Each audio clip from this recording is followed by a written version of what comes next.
Hello guys, welcome back to our channel. Episode ആരംഭിക്കുമ്പോൾ കാണിക്കുന്നത് സേതുവിൻ്റെ മൃതശരീരം കണ്ടുകൊണ്ട് പൊട്ടിക്കരയുന്ന സച്ചിയാണ്. അച്ഛൻ വിഷമിക്കാതെ, അർച്ചനെ കൊണ്ട് ഞാൻ ഇപ്പം തന്നെ വരാം, അച്ഛൻ കളിക്കാതെ എഴുന്നേൽക്കാൻ നോക്ക് എന്നൊക്കെ പറഞ്ഞുകൊണ്ട് പൊട്ടിക്കരയുകയാണ് സച്ചി. പിന്നീട് കാണിക്കുന്നത് സേതുവിൻ്റെ ചിതയ്ക്ക് തീ കൊളുത്തി കഴിഞ്ഞിരിക്കുന്നതാണ്. തുടർന്ന് ഒരു ബാഗുമായി ചിതക്കരികിലേക്ക് പോയതിനു ശേഷം സച്ചി നടന്ന കാര്യങ്ങളെല്ലാം തന്നെ ഓർക്കുകയാണ്. അച്ഛന് തന്ന വാക്ക് ഞാൻ പാലിച്ചിരിക്കും. എന്താണെങ്കിലും അർച്ചനയും കൊണ്ട് മാത്രമേ ഞാൻ ഇങ്ങോട്ടേക്ക് തിരികെ വരികയുള്ളെന്ന് തീർത്തു പറയുകയാണ് സച്ചി. പിന്നീട് കാണിക്കുന്നത് പൊട്ടിക്കരഞ്ഞുകൊണ്ട് നിൽക്കുന്ന കമലയാണ്. അതേസമയം അനഘ അങ്ങോട്ടേക്ക് ചെല്ലുമ്പോൾ കമല പറയുകയാണ്, എന്നാലും സേതുവേട്ടനെ അവസാനമായി ഒരു നോക്ക് കാണാൻ പോലും അച്ചു വന്നില്ലല്ലോ മോളെ. സേതുവേട്ടൻ മരിച്ച വിവരം അവൾ അറിഞ്ഞിട്ടുണ്ടാകില്ല. അറിഞ്ഞിരുന്നെങ്കിൽ അവൾ എങ്ങനെയെങ്കിലും ഇവിടെ എത്തിയേനെ. എന്നാലും സച്ചി ഒരു നേരമെങ്കിലും ആ സത്യം തുറന്നു പറഞ്ഞിരുന്നെങ്കിൽ എല്ലാവരും സന്തോഷത്തോടെയും സമാധാനത്തോടെയും ഇവിടെ തന്നെ ഉണ്ടാകില്ലായിരുന്നു എന്നൊക്കെ പറഞ്ഞുകൊണ്ട് കമല കരയുമ്പോൾ, എന്താണെങ്കിലും അച്ചു ചേച്ചി ഏതെങ്കിലും സ്ഥലത്ത് സേഫായി ഉണ്ടാകുമെന്നും മനസ്സ് ശാന്തമായി കഴിയുമ്പോൾ ഇങ്ങോട്ടേക്ക് തന്നെ തിരിച്ചു വരുമെന്നും പറഞ്ഞ് സമാധാനിപ്പിക്കുകയാണ് അനഘ.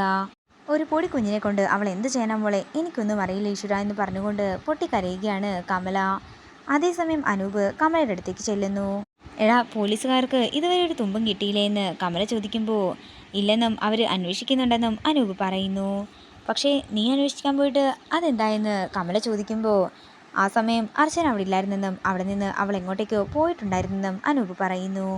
എടാ, എൻ്റെ മോൾക്ക് എന്തോ സംഭവിച്ചിട്ടുണ്ട് എന്ന് തന്നെയാണ് എൻ്റെ മനസ്സ് പറയുന്നത്. അല്ലെങ്കിൽ സ്വന്തം അച്ഛനേക്കാളും കാര്യമായിട്ടല്ലേ അവൾ സേതുവേട്ടനെ നോക്കിക്കൊണ്ടിരുന്നത്. ആ സേതുവേട്ടന് ഇങ്ങനൊരവസ്ഥ വന്നെന്നറിഞ്ഞാൽ അവൾ എന്താണെങ്കിലും കാണാൻ വരാതിരിക്കുമോ? അങ്ങനെ എന്താണെങ്കിലും എൻ്റെ മോൾ ഒരിക്കലും ചെയ്യില്ല.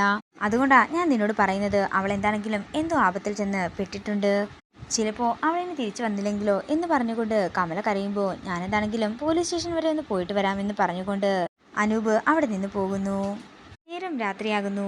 പിന്നീട് കാണിക്കുന്നത് അർച്ചന ബസ് സ്റ്റോപ്പിൽ ഇരിക്കുന്നതാണ്. അതേസമയം അർച്ചനയുടെ അടുത്ത് വന്നിരിക്കുന്ന ഒരു സ്ത്രീ എങ്ങോട്ടേക്കാണ് പോകുന്നതെന്നൊക്കെ ചോദിക്കുന്നുണ്ടെങ്കിലും അതൊന്നും നിങ്ങൾ അറിയേണ്ട ആവശ്യമില്ലെന്ന് പറഞ്ഞ് അർച്ചന അവരുടെ അടുത്ത് നിന്ന് മാറിയിരിക്കുന്നതാണ് കാണിക്കുന്നത്. നേരം പുലർച്ചെയാകുന്നു.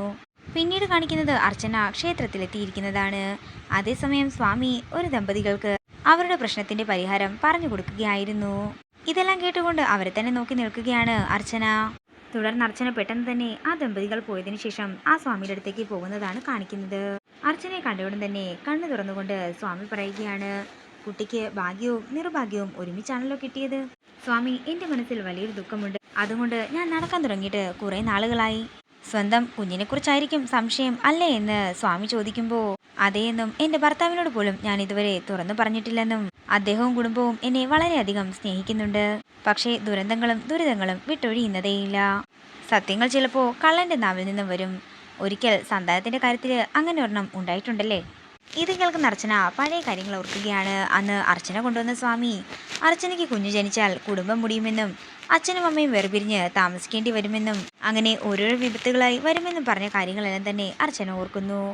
ഇതെല്ലാം ഓർത്തുകൊണ്ട് ഞെട്ടി നിൽക്കുന്ന അർച്ചനയെ കാണിച്ചുകൊണ്ട് ഇന്നത്തെ എപ്പിസോഡ് ഇവിടെ തീരുകയാണ്. വീഡിയോ ഇഷ്ടമായെങ്കിൽ മറക്കാതെ ലൈക്ക് ചെയ്യുക, ഷെയർ ചെയ്യുക, കമൻറ്റ് ചെയ്യുക. കൂടുതൽ സീരിയൽ അപ്ഡേറ്റ്സിനായി മറക്കാതെ സബ്സ്ക്രൈബ് ചെയ്യുക.